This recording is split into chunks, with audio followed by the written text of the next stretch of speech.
Hey guys, today I want to talk with you about In a Dark Dark Wood by Ruth Ware. But before we do just that, I want to explain you a little bit what is happening over here. So, long story short, just recently we bought a new place and we have been working at renovating it for the past few weeks. And even though, as you can see, nothing is quite ready for us to move in or for me to prepare my filming set, I hope that we will be able to wrap up this year with the new and beautiful shelves behind my back. Anyhow, In a Dark Dark Wood. This crime thriller has been released back in 2015 and I found it completely by accident while looking around my favorite second-hand bookstore. And while the beginning of this book was excruciatingly slow, and even though I can't say that I'm a fan of this book, I also did not find this book to be completely disappointing. So as per usual, we will start this video with a short synopsis, then proceed into the non-spoiler review, and wrap this video up with the spoilers. In this book, we follow a young woman named Nora. Nora is a loner. Right from the get-go, we are led to believe that she is very much set in her own ways. She lives alone, she doesn't have many friends, and since she is a writer, she works from home and usually leaves the house just for jogging or running errands. And one day, out of blue, Nora gets an invitation to her high school's best friend's hen party, which is an overall weird occurrence as Nora has not been in touch with her best friend Claire for 10 years. Ever since Nora just packed up her things and left the school without as much as saying goodbye to anyone. And now, that person who haven't seen her or talked to her in past 10 years suddenly expresses her wish to see Nora in her bachelorette party as if no time has passed. Even weirder, Nora only gets an invitation to her hen party and not the wedding itself. Despite the million reasons that push Nora to say no, she accepts the invitation and joins Claire and her friends for a weekend in a remote cottage where the things take an unexpected turn.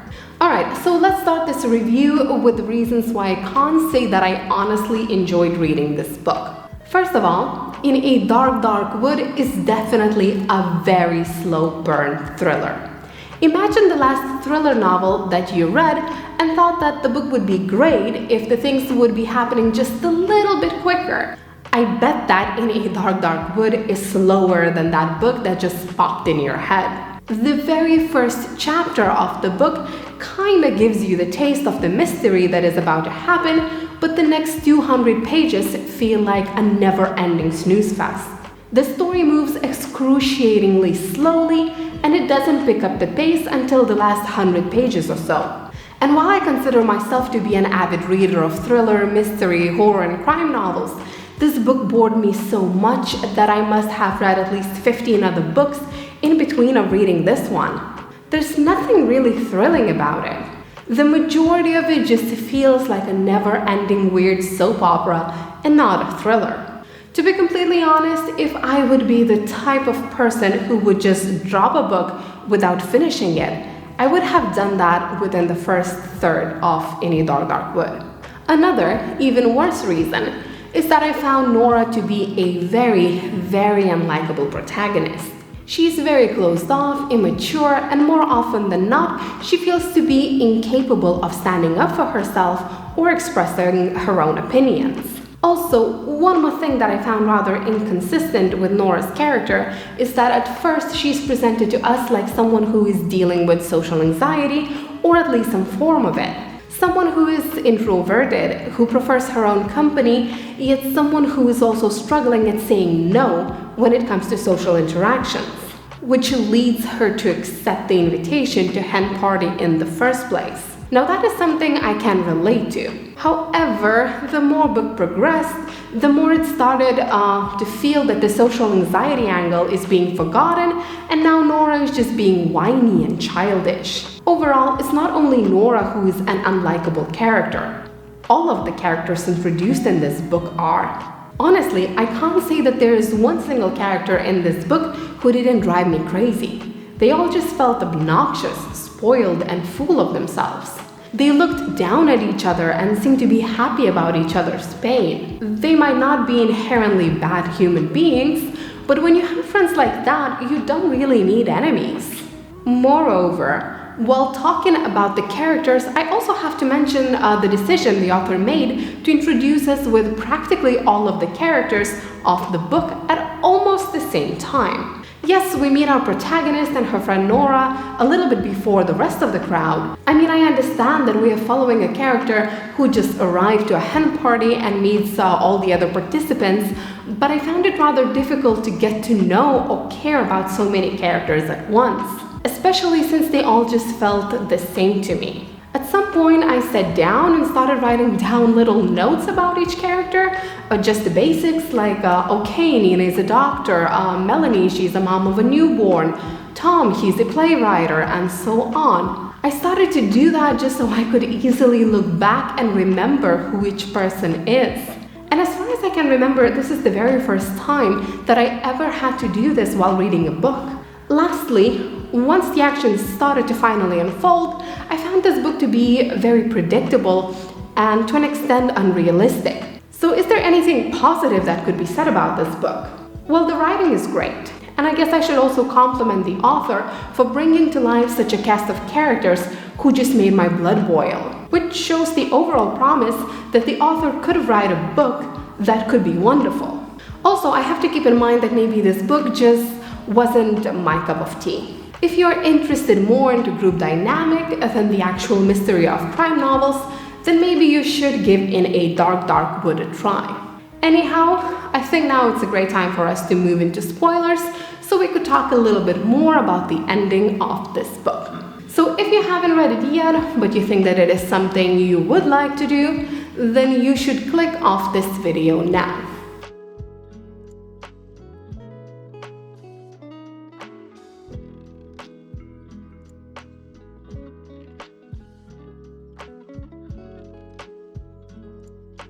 Alright, so the very first guess I had about this book was that Claire will never actually show up to her own hen party. Since it was Flo who sent out the invites and Flo who met everyone at the cabin, a cabin that belongs to her family by the way, and Flo who was behaving in the strangest way possible, I just assumed that Flo will actually be that crazy killer who used Claire as an excuse and who will end up just hunting every single participant of the hen party down. And to be honest, despite it being super predictable, I might have been happier if that would have been the case. Partly because then the book would have given us some more action, a thing that was desperately needed, since I got extremely tired of just reading about these obnoxious people, and at times I just wanted for anyone to just lose their shit and gun them down, but mainly because the actual ending didn't really make sense. Real people do not behave like Claire or Nora do. They both are grown-up women, yet they both feel like butthurt teenagers. And yes, I get that Nora had to go through a traumatic event in her teenage years. Terminating the pregnancy, breaking up with your boyfriend, and having to leave the town on such bad terms is bound to leave a scar. But come on, the way Nora behaves is borderline obsessive. In a way, the author just wants us to understand Nora and maybe even sympathize with her. But it's not that easy when Nora herself doesn't show any wish to move on. Even after everything is over, when James is dead, when Claire is convicted for the murder, Nora still goes back to her old patterns and refuses to get in touch with James' friend because after everything that just happened in the cabin, she still is hung up on her past with James. And Claire, I understand even less. She's still living in the past just because. Yes, she was the one who orchestrated the breakup between Nora and James, but besides that, these past events didn't really have anything to do with her. And yet, you're trying to convince me that just because her and James' relationship didn't work out, she is so upset that she is willing to find a way to kill her fiancé, to blame it on a girl she hasn't spoken in 10 years, and risk incriminating herself in the process. Because unless she is some kind of mastermind who kills people and gets away with it on a regular basis, she could not be completely sure that she would actually be able to get away with a murder. That just doesn't make any sense to me. That people who are not mentally ill or criminally insane would behave the way these ladies do. Moreover, when we flash forward to the hospital and learn that someone died, I have to admit I didn't particularly care about who was dead. None of these characters mattered to me. At that point, I just wanted to know Flo completely lost it and attacked everyone. As soon as we figured out that the murder victim is James, it became way too easy to put two and two together and realize that Claire is the actual killer. Simply because no one else cared enough about James to actually go as far as to murder him. Melanie and Tom at this point were completely irrelevant to the plot. Nina could have not done it because that just wouldn't have made any sense whatsoever, as she didn't have anything to do with James in the first place, which left us with Flo, Claire, and Nora. Nora, being the main character and the good guy of the story, was very unlikely to be the killer. Flo would have been too obvious of a choice. As I have said before, she felt off for the majority of the book, and that left us with Claire. I honestly kind of hope that maybe the author will actually surprise me and choose a more interesting conclusion to this crime by making Nora to be the killer. Then her amnesia in the end of the book would have felt like something a bit more interesting than a device to prolong the plot. Then her amnesia could have been the way her own brain tried to protect her from what she has done. And when you think about it, it is somewhat more logical that she would want to kill the man who broke up with her over text message after realizing that she is pregnant, instead of Claire, who ended up killing James just because he wanted to cancel their wedding. Lastly, as for James, I felt like he was the worst possible victim that the author could have chosen. He didn't really deserve to die. It's not that James is a wonderful person.